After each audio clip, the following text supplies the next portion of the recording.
మహారాజు తానే సమిధల్లె మారి నిలువెల్లా వెలిగెరా.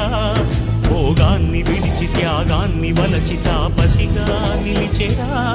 జనక్షేమమే తన సంకల్పముగా, తన ఊపిరి హోమజ్వాలలుగా, స్వర్గాన్నే శాసించెనురా, అమృతమును ఆహ్వానించెనురా.